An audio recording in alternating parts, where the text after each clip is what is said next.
stray seagulls on the ledge. Yeah.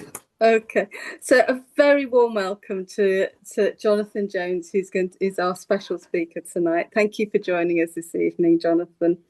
Um, I'm not going to say a huge amount because Jonathan will introduce himself, but I will say that Jonathan was a Writers Bureau student between 2021 and 2024, and he was a student with Andy Ellis.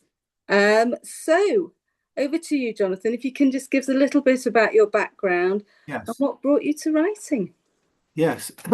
Well, these days I describe myself, I think, as a writer and historian because I've always been interested in writing and history. My day job for a very long time was as a commercial lawyer and an international commercial lawyer. And I used to travel around the world for about 20 or 30 years, sort of helping to set up businesses and negotiate contracts and trading arrangements, etc. And that actually helped fill in the background for a lot of the material I have in the book. I learned a lot from visiting countries like India, China, Southeast Asia, Russia, South America, and just encountering their cultures and learning to understand how they think and also the kind of influences they have on them. And a lot of that sort of found its way into my thinking when I was starting to write this book. So that's what I did for a day job for a long time. Then back in 2021, I think we were hit by two things. We had COVID going on at the time, and also I got quite ill at that time. So it was difficult for me to be working the usual way. But I also had some space created by COVID. So I thought this is a good opportunity to maybe learn some more writing skills and get some professional coaching. So I found the Writers Bureau course and made a start on it, and it's really been incredibly helpful to me. I've learned a huge amount, and I really owe the course a lot for such success as has come to the writing in the last 5 or 6 years. I had a very good teacher and coach in Andy Ellis, and who didn't pull any punches when he thought that what I was writing was wrong or needed to be reviewed. I remember him saying right back at the start that my sentences were too long, but he was going to cure me of that, and he did. So I learnt a lot from Andy, who put me right when I was going wrong, and also steered me in the right direction and encouraged me when I was making some progress. My initial plan really in doing the course was just to make enough money to pay the course fees, which I think was the sort of starting point for much of the course. And I'm pleased to say that over that number of years, I've actually made quite a lot more than I anticipated, and actually managed to pay the fees many times over. So the course has been successful for me in every way. I mean, in terms of developing my writing, it took me a little time to find out what kind of articles I really wanted to write. I tried travel writing, but realized that was an extremely overcrowded sector and quite difficult to get things published. Tried some general journalism, but eventually I settled on history, which is the subject that I enjoy most, and I settled on the history magazines and found one in particular that was really, or two in particular actually, that were very helpful to me and gave me a chance to get started. I think the first articles I wrote, the first four or five, I think I got about €50 each for, which I was quite grateful for because I thought it was a step in the right direction. And then by a stroke of luck, I went to one of the sister companies in that particular group and asked if I could write for that magazine.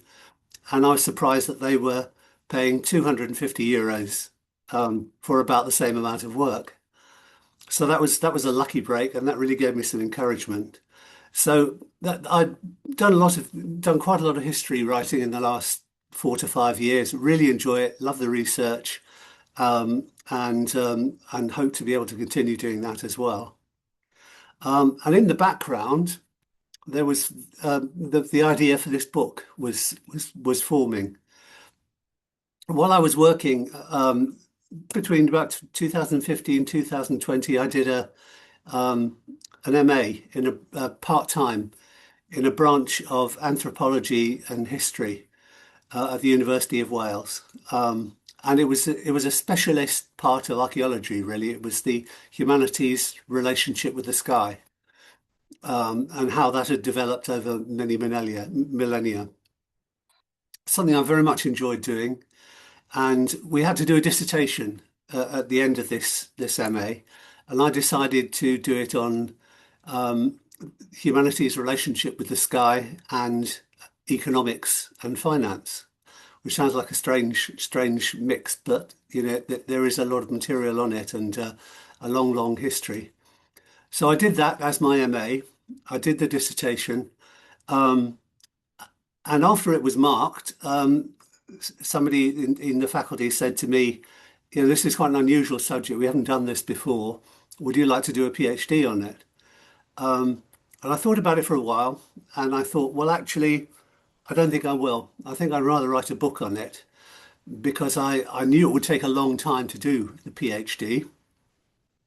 And I think there was a serious risk that having written it, I might be one of only about three people who will actually read it. So I thought maybe not a PhD. And on a talk that I was giving on the subject, an American lady who's an editor and a journalist was sitting in on the talk, and she said afterwards, "I think that would make a good book." So that's where it started, really. We decided we would do that book. She would help as my editor. I would take, the learning I was getting from the course, and we pressed on.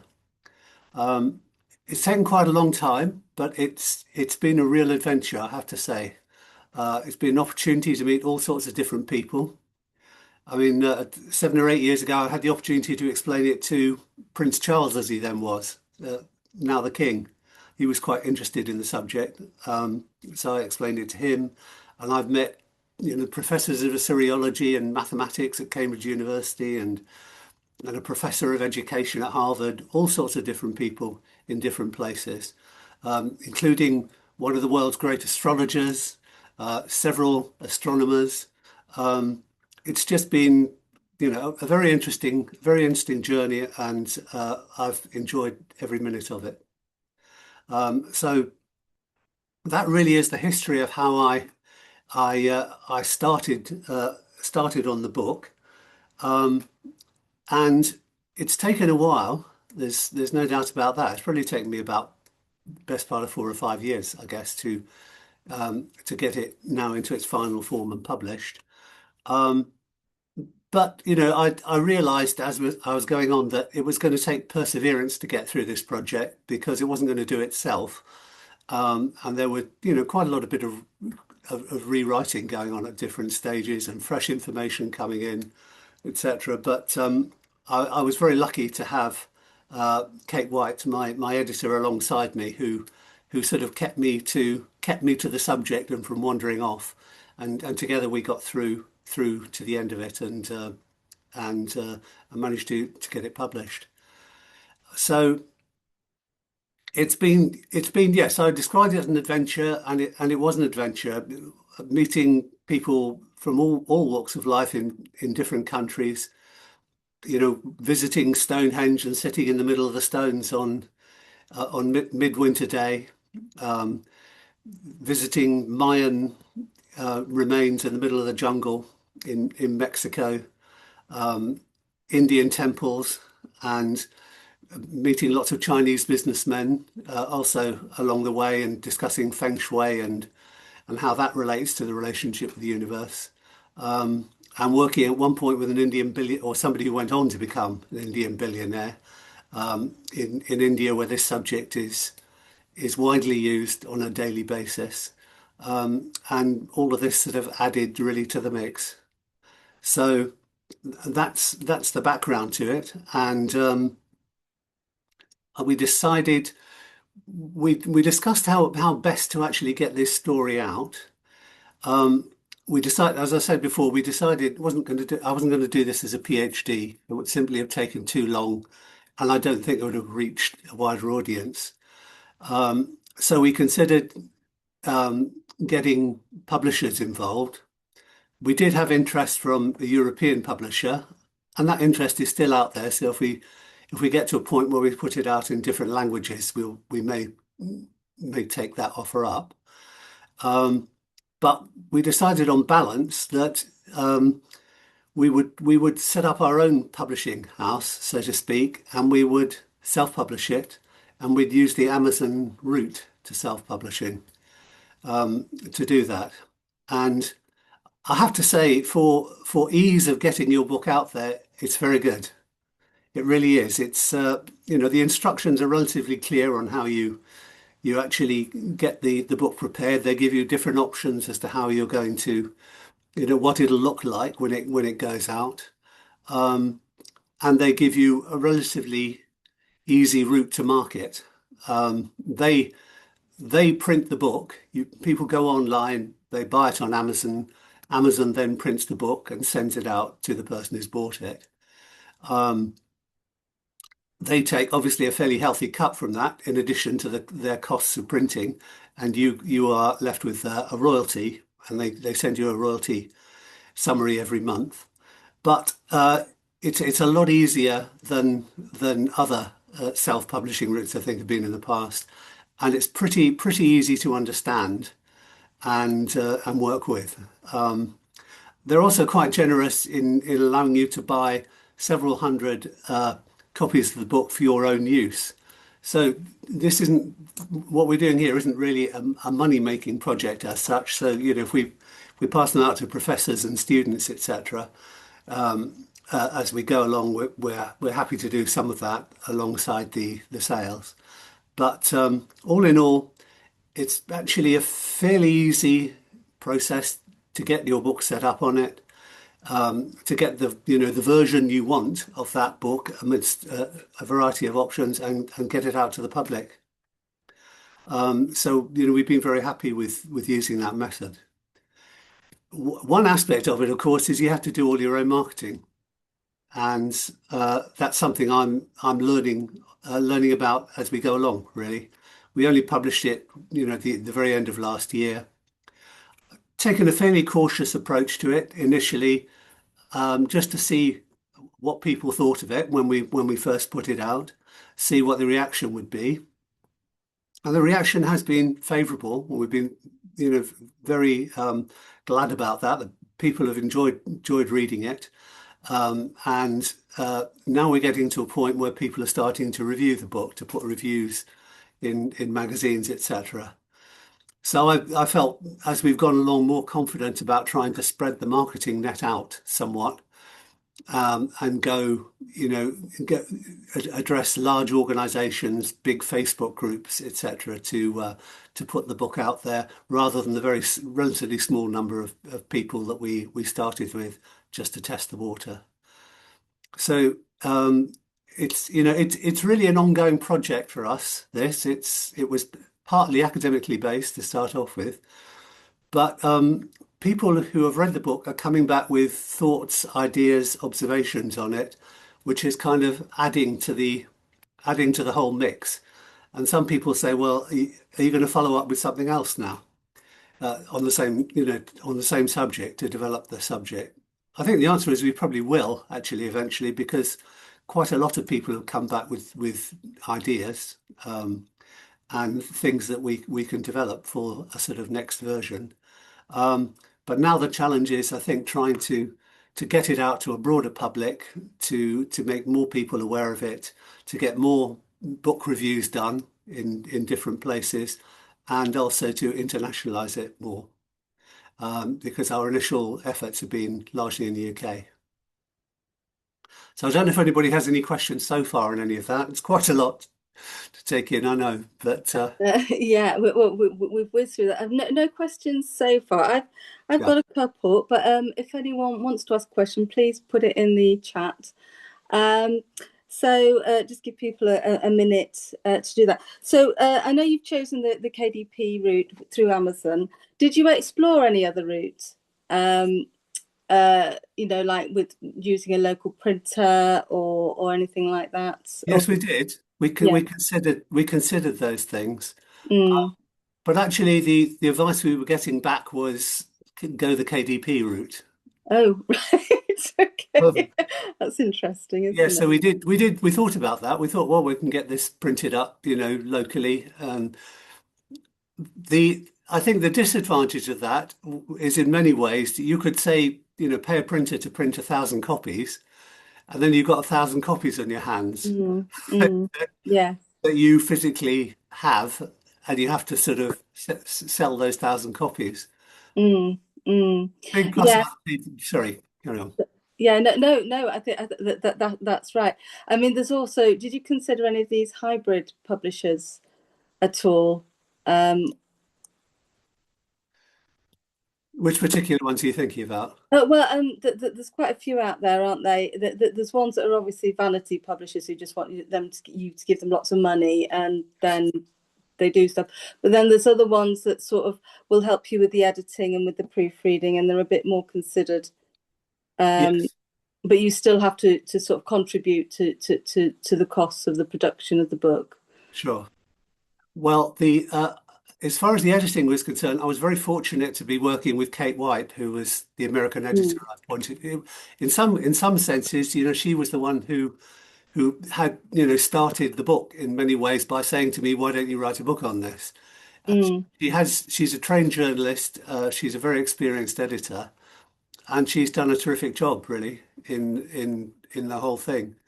And so we looked at that sort of anti-publishing route and, paying publishers and things. But we thought, mm, why would we actually do that if we don't have to? mm-hmm, The more we looked at the KDB thing, um, and the easier it looked to operate, the more it appealed to us. And it has been very easy to operate, it has to be said, and the system works pretty well. Um, We're not really doing this as a money-making project as such. We're doing it because we have a story we want to tell. And mm, so I'm perfectly happy to break even or not break even. yeah, And I know what the break even point is on this, but it's really more about the story yeah. than making money. Yeah, it's a passion project, but a great. I mean, I've got my copy here. I'll just show everyone. There we go. I do have my copy. So I've got a few questions for you, Jonathan. Yes. So the first one, did you get any negative reviews so far? And if so, how did it feel? Uh, well, I think it's fallen into three sections. Some people are extremely enthusiastic about it and read the book very quickly. In fact, the second person to read the book was a professor of education at Harvard University, and she read it in 5 days, and she wanted to do a Zoom on it. And I said, I couldn't read it in 5 days, and I wrote it. It's- I was amazed at that. She read it largely flying across the Atlantic from London to New York, I think. So that was a bit of a surprise. Most of the feedback has been good. It has to be said, it's not a short book. It does take a little time to read. So I think it's fallen into three categories. People who've read it right through straight away, which is about a third. People who are reading it steadily, chapter by chapter, and then stopping, thinking about that chapter, leaving it a little time, then doing another one and completing it that way. And third, I think people who find it challenging and they've got so far, but they think, well, this isn't really my subject. Is it? It's there's quite a lot of information here, Mm, and are probably people who wouldn't generally read longer books. Possibly, it's about 380 pages long, so yeah, yeah. but there is a lot of detail in it and a lot of stories and a lot of observations from different parts of the world. About two-thirds of the people who bought it love that. The other third, I think, find that it's more than they're usually used to in reading a book. And so Mm. nobody has said they disliked it, though. Oh well, that's good. So sorry, Tim. That was a question from Tim. And I forgot that I was going to let people ask their own questions. So sorry, Tim. Yeah. About that. We've had a request for you to read a passage from the book. Oh, gosh. But maybe have a little think about that while uh, Lynn, you've got a question. Would you like to ask that to Jonathan? Lynn, yes, you. There's more than one Lynn on there. Sorry, I didn't Oh, realise you sorry. had. That's all right. No, hi, Jonathan. I found that Hi, really interesting. I really like the cover. thank you. How did that come about? The cover? Was it created for you, or did you do it yourself? We did it ourselves. I mean, to be honest, at the It's beginning of effective. to be at the beginning of this project, I'd set a, in my mind, I had a sort of budget for the project, and in my mind, I thought we're going to have to employ an artist at the end of this to do a cover for the book. And but actually, in the end, it proved not to be necessary because there are so many tools around now that you can use. Mm, My editor Kate is very adept at that sort of thing. So we produced a kind of basic version of it, and then we played around with it for a week or two. Mhm. We got we took some outside views, from other people. A good friend of mine who's an astronomer, an old school friend of mine, we showed him the cover and said, "What do you think of that?" He said, "It's great, except that Jodrell Bank is taking up half of Europe, so you need to get rid of that on the cover." And I thought he's right, it is. Um, so we got his views, which are helpful, and those of a few other people, and we just fiddled with it and designed the front and the back. And then we thought, actually, we think we quite like that. So we didn't actually need to go to a professional artist, as I assumed that we would when I started off writing the book. that's Um, really good. It's so effective. The cover. Thank you. Thank you. Mm, Really like the cover. It really like stands out, doesn't it? It pops, if you know what Yes. I mean. Yeah, yeah. brilliant. Yeah. Thank you. Thank Susan you. Naylor, would you like to ask your question? You might be on mute, Susan. Let me see if I can see you.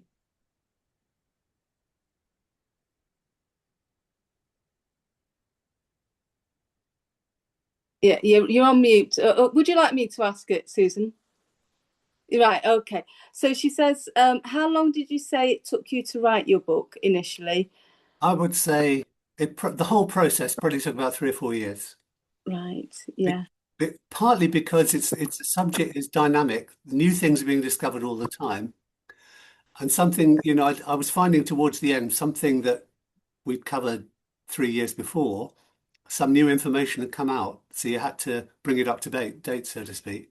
Mm. Um, so it took about 3 or 4 years. And, I wouldn't deny that at times it was quite exhausting. And you think, will this project ever actually end?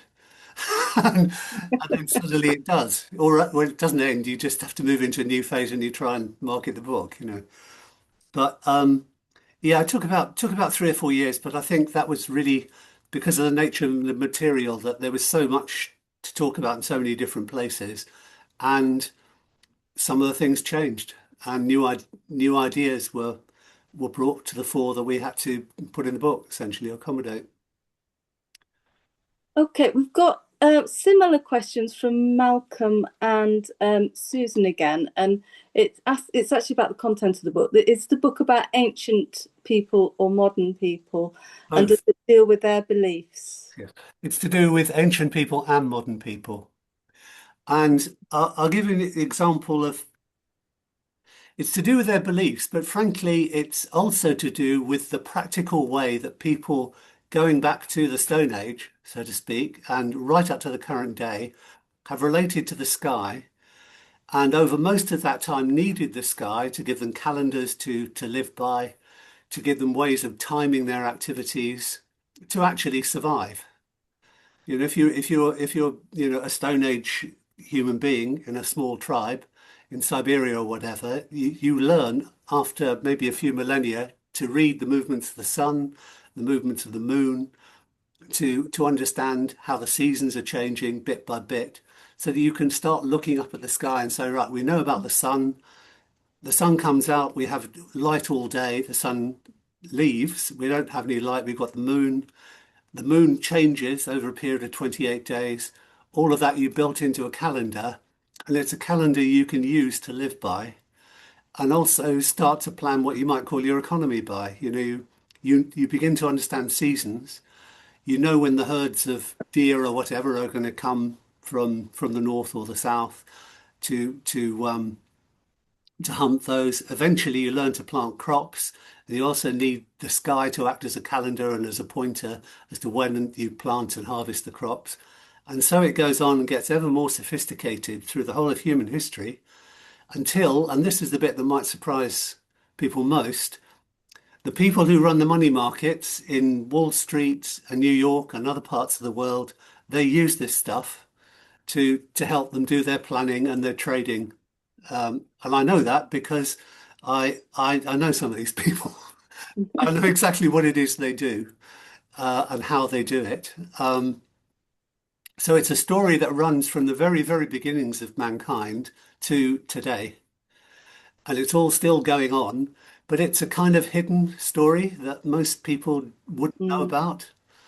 And I just tried to bring that hidden story out and say, well, this is actually what's been going on all that time.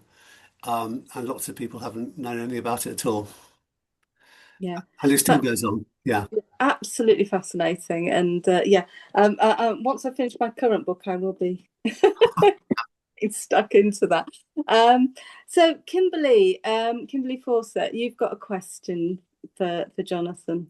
Yes. So I appreciate from what you've said, it was more of a passion piece. Yeah. What I was going to say, that in mind, I've heard that if you self-publish and you do it fairly successfully, or even if you're a starter, then you're more likely to make a better cut from the royalties of self-publishing than you are from with Amazon, say, to a writer's cut from a traditional publishers. Mhm. Um, so that was kind of the first question. Then I was a bit greedy, so I was going to ask you a second question if that's okay as well. Yeah, go on. Yeah. How did you decide where to start in relation to your master's in sky anthropology that you took when you began to write this amazing epic book? How did you pinpoint which culture to kind of begin? I'm afraid I haven't read it yet, but I definitely want to. Yeah. So yeah. Well, that's a very good question. Well, I suppose you might say the culture I chose to begin in is this time, the modern day, or to be more precise, the period between, say, the 19th and the 21st centuries, Mhm. and which is like the end of the book, to bring it up to date. And the Mm. reason I did that was because through my daily work and through my sort of professional work, I encountered the trading and the financial world in my work, and Mhm. I came across people who used this material, used these ideas in their jobs, in planning how to buy and sell shares, commodities, all that kind of stuff. So I thought, well, this is something I actually know, and I know people who do it. I know how it's done. So when I Yeah. wrote the original dissertation, it was really on that part, and I called it,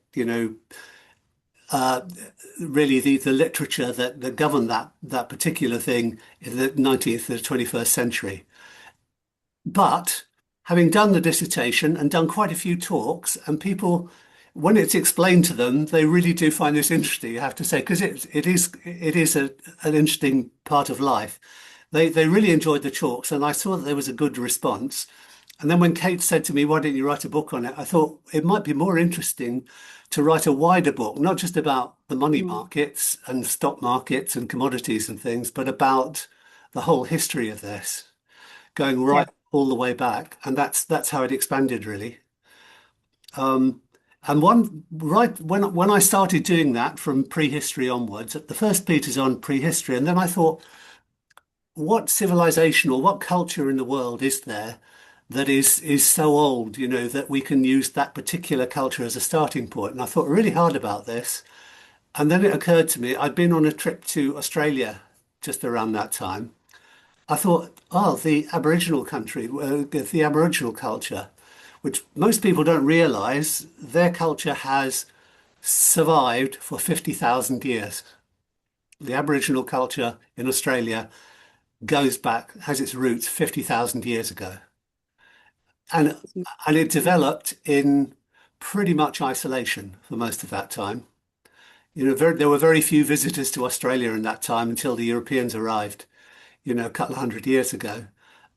So you had this vast continent, the size, almost the size of the continental United States, occupied by a few million people for 50,000 years. Slight simplification, but not much of a simplification.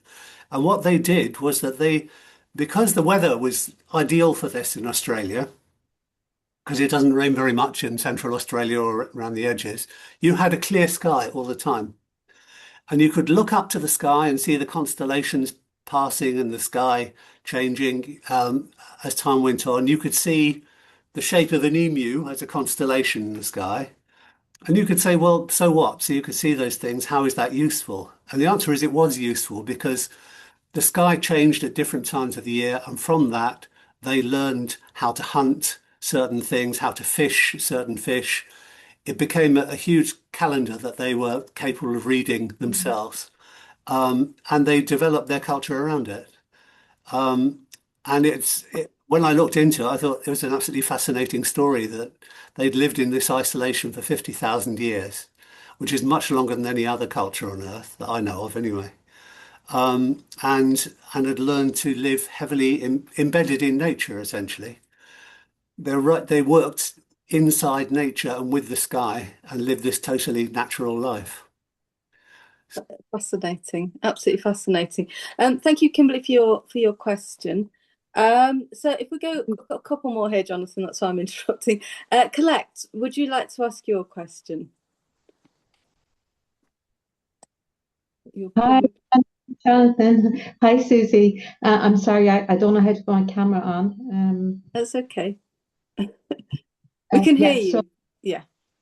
Congratulations on your remarkable achievement. I was just wondering about the whole self-publishing thing with Amazon and whether it can be part of their package to give you the option to reach more readers by having a Kindle version. Yes, you can. You can do a Kindle version. The reason we didn't do that was because we wanted to put pictures in it. And Kindle, it's hard to put pictures into a Kindle version. And we put pictures in it, as you will see if you buy it. And we thought it would be more interesting and more attractive if it was kind of illustrated as we go through than just a plain, black and white page. Yeah, So that's why we chose to do that. Yeah, makes total sense with your subject matter. But if you do go for a Kindle option, does that significantly add to the cost of self-publishing your book with Amazon? I don't think so. I doubt it. No, I think it might even be less actually. We did look at it. I can't quite remember what it did to the cost, but it wasn't an issue. Cost wasn't an issue in it anyway. It was really a question of trying to make it as attractive as possible to people. Absolutely.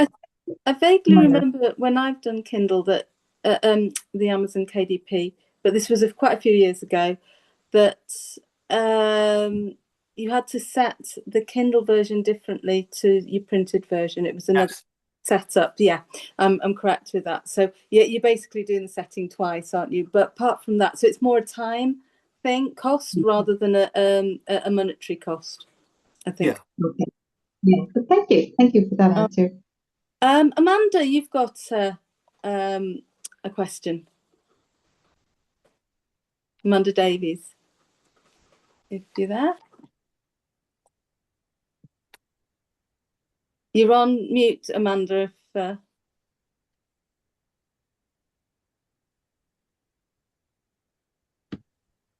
Okay, well, we'll come back to Amanda in a minute. She can't use her microphone. Right. Oh, thank you. Thank you, Lulu. Kay, then, let's go to Kay. And I'll ask Amanda's question in a minute. Kay Gill. Can you unmute, Kay? She says, apologies, I have to go. I will watch the recording. Have a lovely evening. Okay, I'm trying to keep up with it all. Okay, well, back to Amanda's question. What's the most fascinating fact you found on your writing journey, Jonathan? The most fascinating fact. There are lots of fascinating things happened. Um,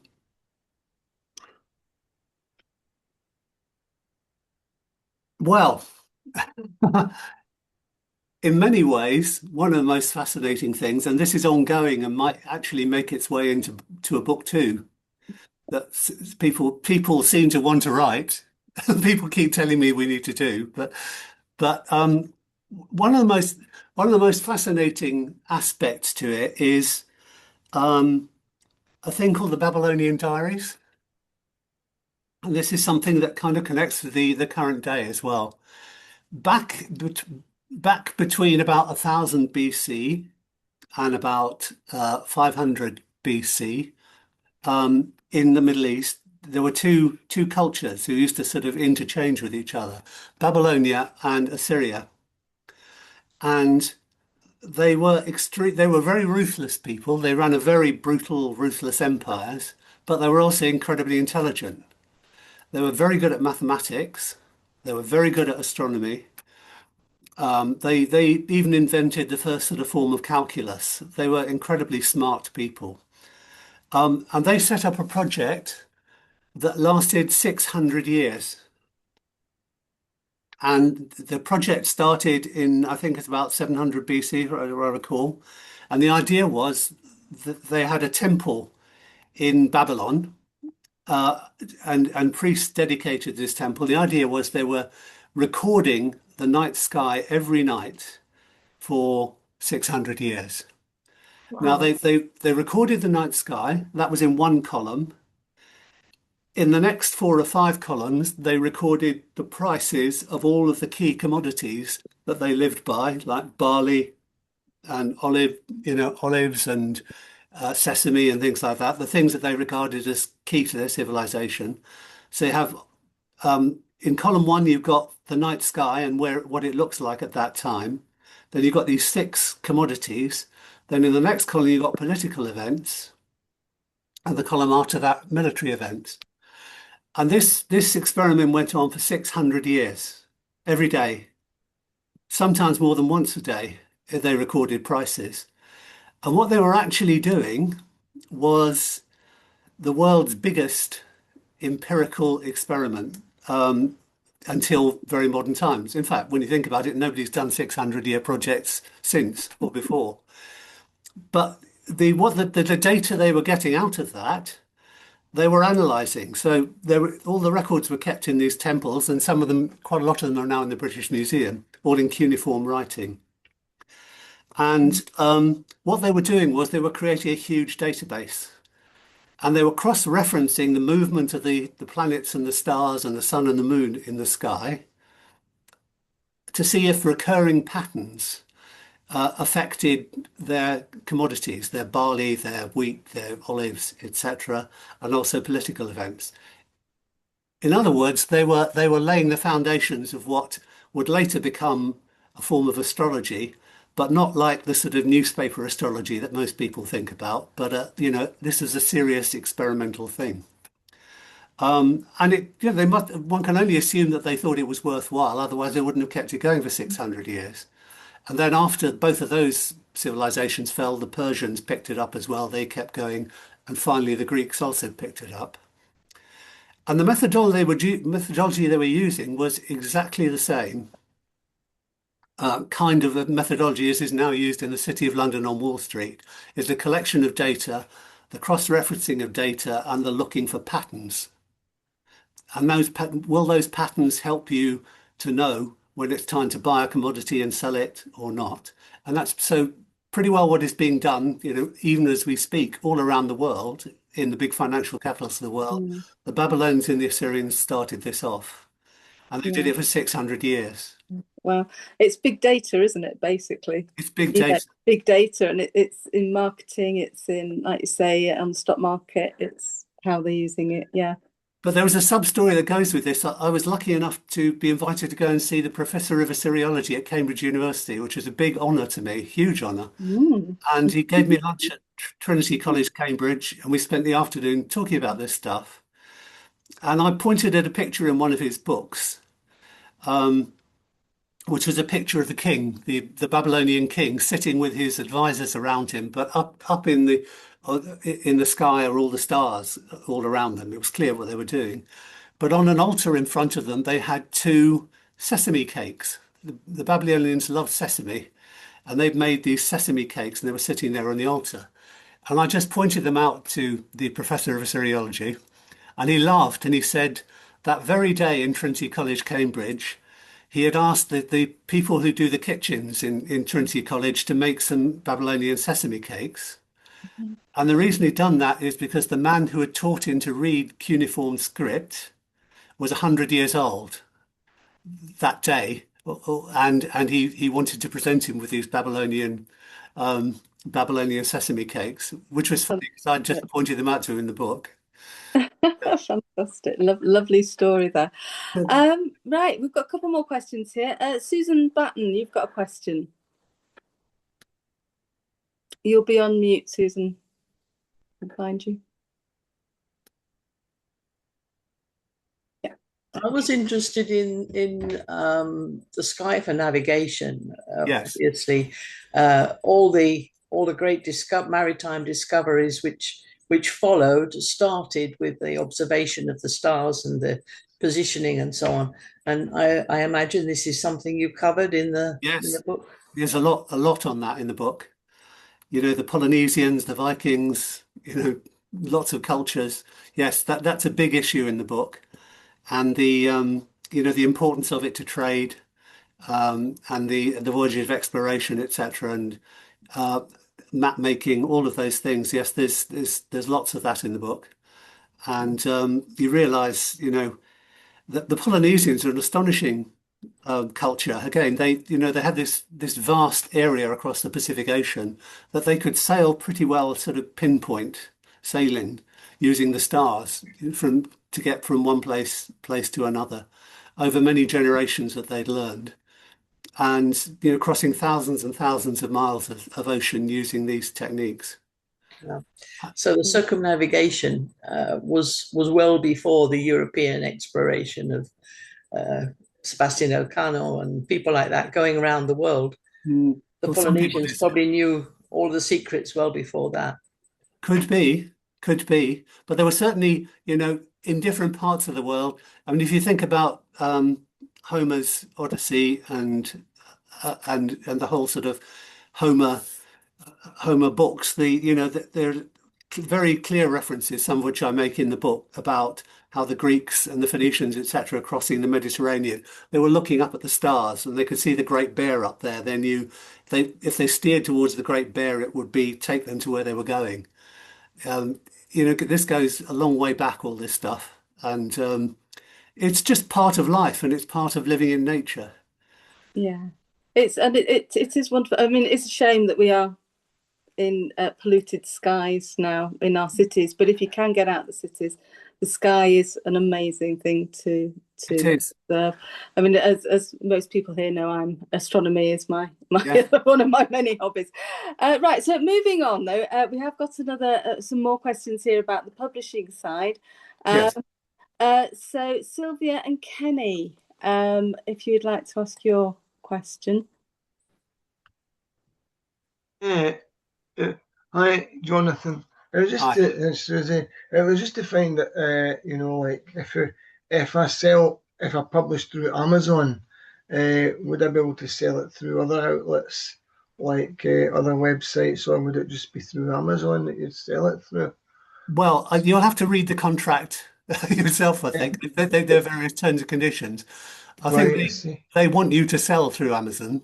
Of course, yeah. And but they do allow you to buy books at a much cheaper price that you can sort of distribute to other people as friends and all the rest of it. Right, and that's good. Yeah, yeah. I was also wondering, like how much it costs to do it. Is it the KDP route? Is it sort of? Is it, or do they just? Is it not? Do they just take money from each book that's sold? Yes, they take money for each book that's sold. That's exactly that. There's no upfront charge. Oh, right. Well, that's interesting. Yeah. So the business, yeah. I tailed off for that. And one of the things I was just thinking, listening to you, Jonathan, what you're saying, it's really fascinating stuff. I think it'd be great if you did maybe a YouTube channel or a podcast on this, because it's really, I'm sitting here listening to this, and you're talking about Babylonians, and I'm thinking about, like the wise men, and like going back to Yeah. the time of King Ahasuerus, or Xerxes as he was known, Yes. and Magi. Yeah. Esther. Yeah, and it all ties in with that, the It whole. does. Yeah. It's, That's a brilliant I'm going to idea. look up those Babylonians Yeah. sesame cakes, see if there's a recipe online for them. I'll Yeah, try and make some of them. But that totally sound good, don't they? That's wonderful. Yeah, Thanks. a podcast, Jonathan. That's a great idea. yeah, I know people keep saying to me, "You've got to do that," and I will do it. I have actually been interviewed on a YouTube channel, and I've got various other things coming up. But I'm kind of there's a lot. I've realised there's a lot to do in this marketing game, and I'm learning as I'm going along. But what I actually love doing, where this really comes across well, is giving presentations with pictures. I mean, either live or as we're doing it now. But when you can talk to pictures, they say a picture tells a thousand words. Yeah. And I've got a presentation that I've been developing over the years on this, and it's nice to be able to put up a pic. I remember the first slide I ever did was a picture of an ancient olive oil press from ancient Greece Yeah. and a picture of Wall Street, those two things. And I said to the audience the first time I ever talked about this, I said, first of all, can anybody tell me what that is? And I pointed at the olive oil press. And nobody got that. But I said the connection between those two things is that olive oil was being treated as a commodity and traded in 500 or 600 BC by the Greeks. In fact, I've got a story in the book about that. And it's still and commodities are still being traded in Wall Street and other places. But there are cosmological stories that link the two. That the methodology behind the trading of olive oil in that picture and the trading of oil and gas and all the rest of it on Wall Street is the same, essentially. Right. Yeah. But you have to read the book to understand why that is the case. Yeah. Well, there you go. Good Yeah. plug for the book there. Selma's got a question for you there, Selma. Let's see if I can find Hello. it. Hi, Jonathan. Hi, Susie. Hi. Hi. I just wanted to know, how did you go about marketing the book? Did you use social media? Did your editor help? Did the Amazon publisher help? When did you start the marketing? Like, did you start it when you started writing? I'll tell you exactly how we did it. We published it just before Christmas last year, and I was new to all this stuff, and I wanted to feel my way. I wanted to see what the reaction to the book was going to be first. So frankly, I just told all the people I knew about it, all of my friends and others. I said, "Well, I finally finished this book. Here it is if you want to buy it," because I wanted to see what the reaction would be and what the feedback would be before I tried pushing it out into the wider world. So we did all that, and quite a decent number of books were sold that way. Had to give people a little time to actually read it. You can't insist that they spend all day Christmas Day reading the book. But the feedback was positive and good, and also some entirely random people who I hadn't expected at all to get interested, wanted to buy copies and did. So it sort of gradually expanded, and then we began to get some nice reviews on the Amazon page. And then I began to think, well, actually, it seems to give me. I did a couple of talks like this one, and the feedback seemed to be good and encouraging. So I thought, well, actually, maybe we can expand this now.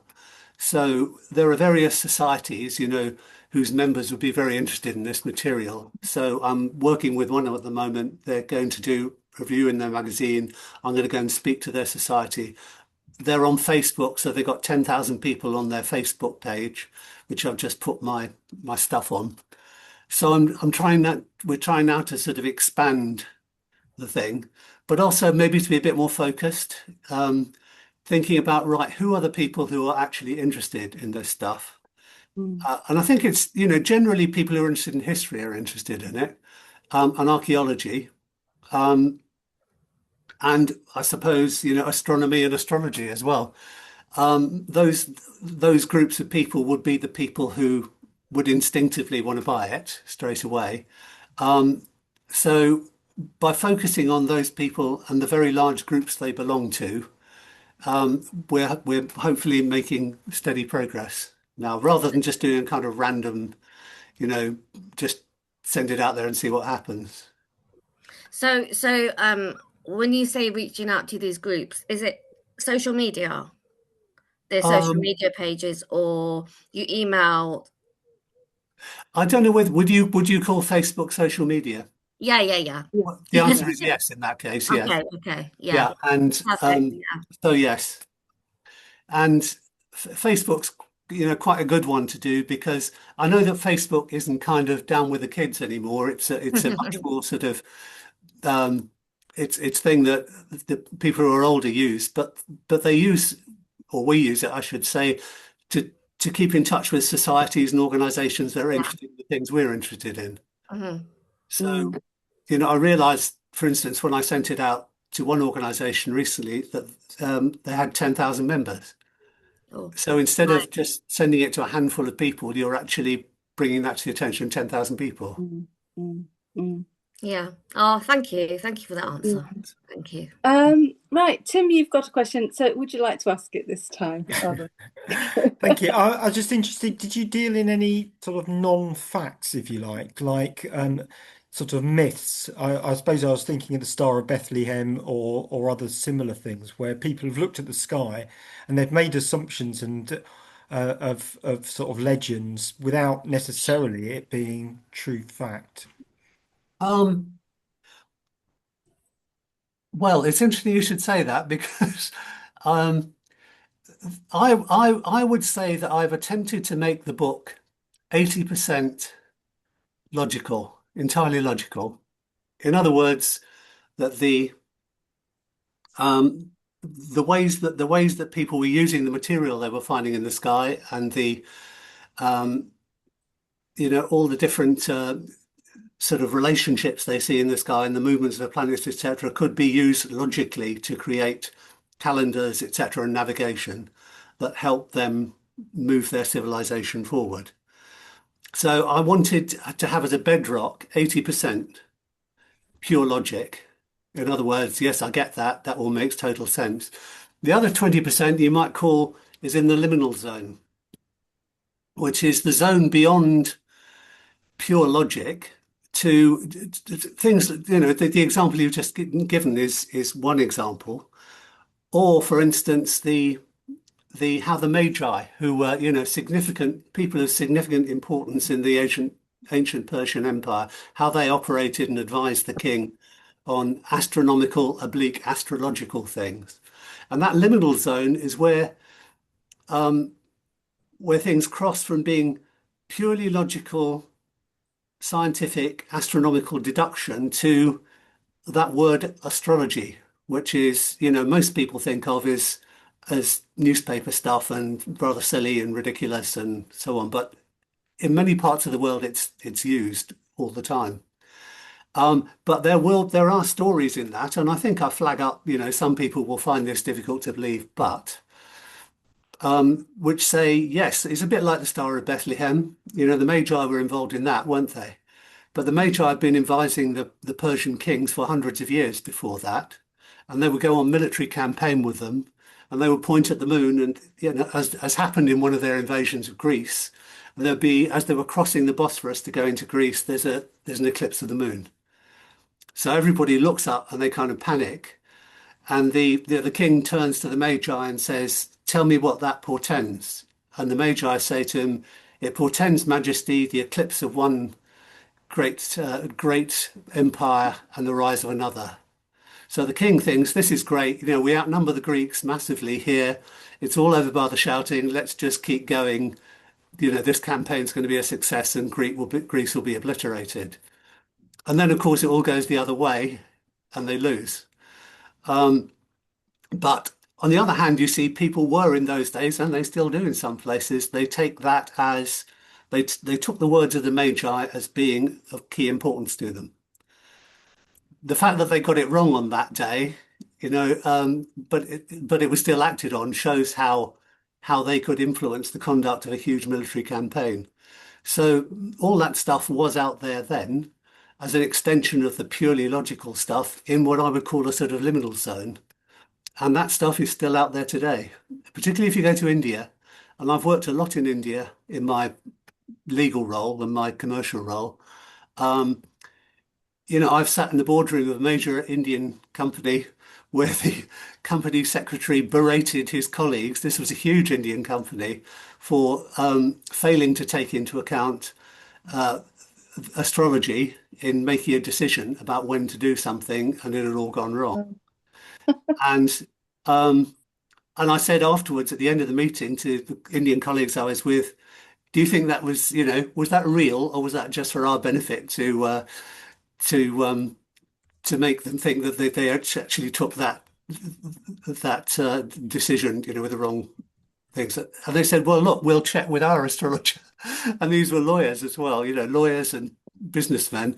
So we said, we check what they've said about the astrology with their own astrologer. And she came back, looked at it for about half an hour and said, no, what they're saying is absolutely right. So this is right at the top of Indian business, and it is part and parcel of so many decisions that are made. And in the East, things like feng shui and astrology, various other things are part of life. And it was my job, doing the work I was doing, to understand that and not to sort of take a superior Western attitude and say this is all a load of nonsense, isn't it? Because it isn't necessarily a load of nonsense, and they have very strong traditions that they still maintain. Yeah, fascinating. Yeah. Fascinating. Right, still got the questions coming in. Kimberly, you've got another one here. Do you want to? Are you still there, Kimberly? Yeah. Hi. Yeah, sorry. So as your book becomes wider known, which I'm sure it will, have you considered ever going on to develop as a team your online Amazon book into like an audio book, perhaps in like 5 or 6 years or something, and selling it, making extra money that way? Or is that not something? Because I think you've got a lovely voice and you're very calming and you're very knowledgeable, and I can see you narrating it. So, well, isn't that nice? I feel so encouraged as a result of that. The answer is nobody has thought of that before, but you have, and I like the idea. Well done, Kimberly. So thank you very much for that. Roger, you've got a question or a comment that you'd like to share. Find you. Would you like to? Would you like me to read it out, or would you like to? You're on mute at the moment, Roger.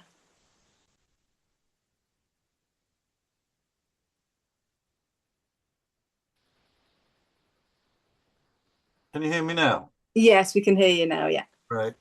I forget what I asked now. Get the chat up. It's all very interesting. It's way over my head, actually. Lots of it. So you're in category 3, yeah.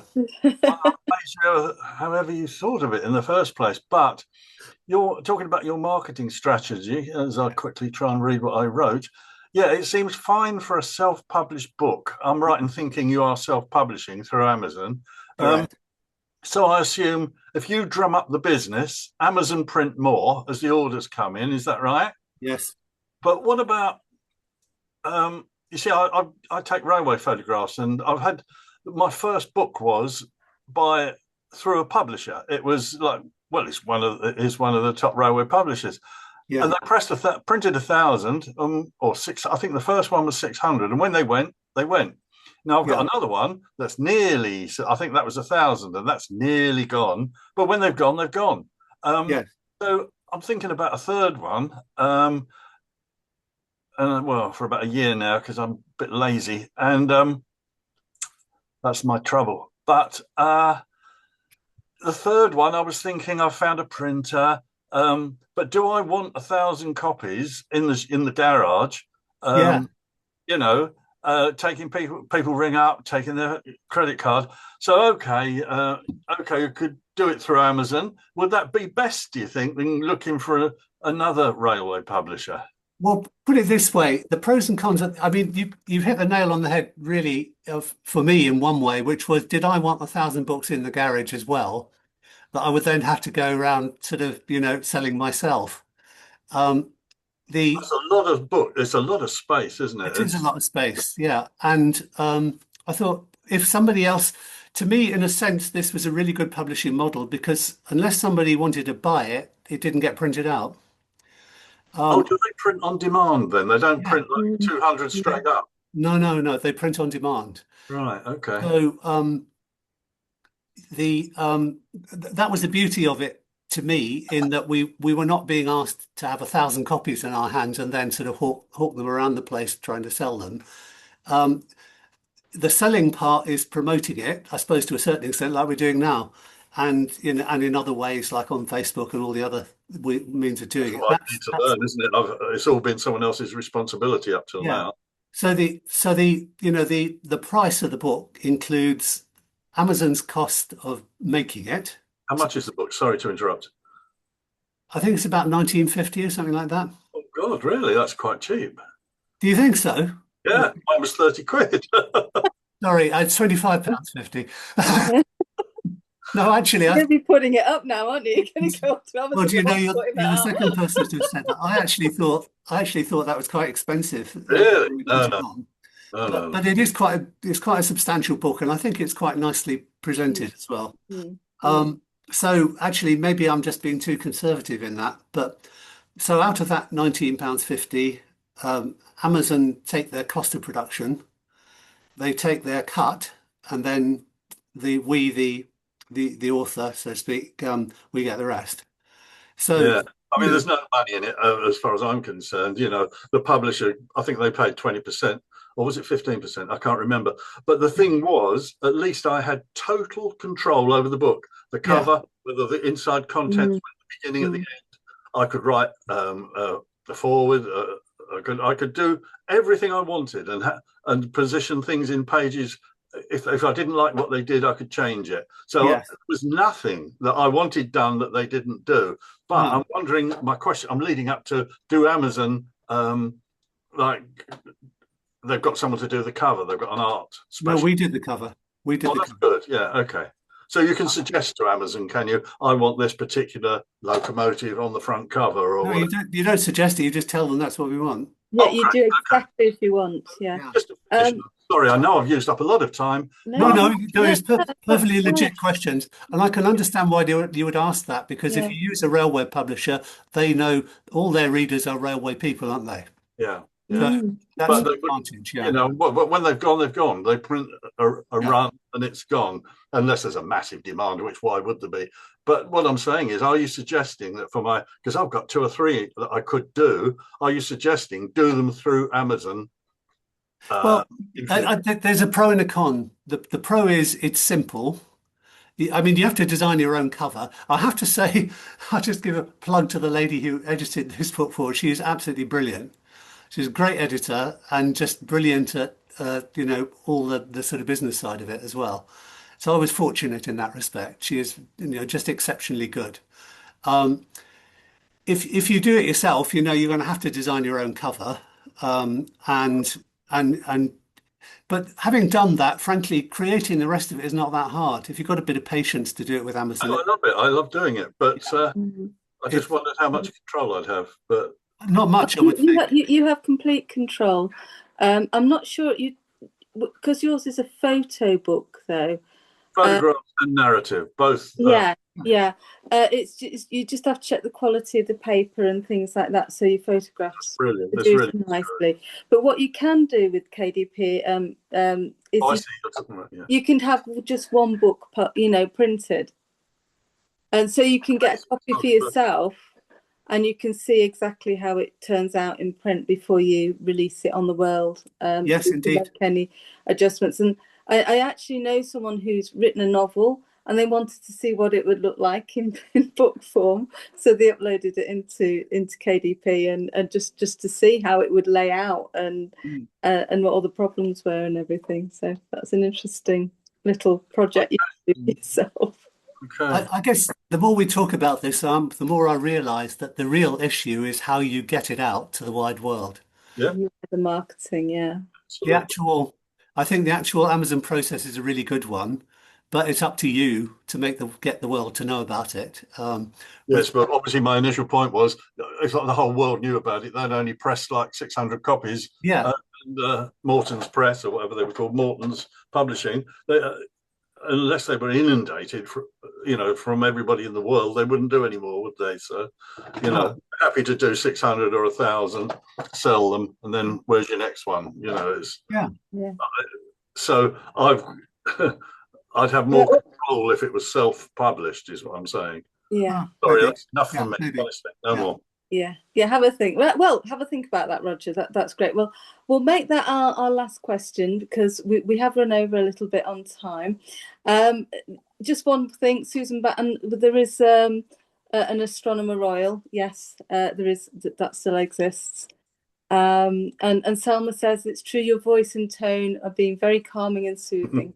Oh, thank you very much. You could give David Attenborough a run for his money. So that's right. Okay, well, that's really nice. Thank you. Perhaps you could just hold up the book one more time, Susie, so people can see it. Absolutely. So it is available on Amazon. It's the Living Sky. It's called. I did put the name in the chat. Yeah, lovely. Dynamics and Human Economics by Jonathan Hugh Jones. So I'd like to thank Jonathan for coming and speaking to us this evening and sharing your experience, your writing experience, and also your publishing, your marketing, and also the content of the book. It sounds fascinating, and it is the next one on my list to read. So thank you very much, everyone, for joining us this evening. For those of you who are students, the next get together is on Thursday with Tony. So look out for the email with the Zoom link for that. So thank you very much. The recording will be put on our blog in the next few weeks. So I've just got to figure out how to do that. And then we'll be okay. Well, I'll stop the recording first of all. Stop the recording.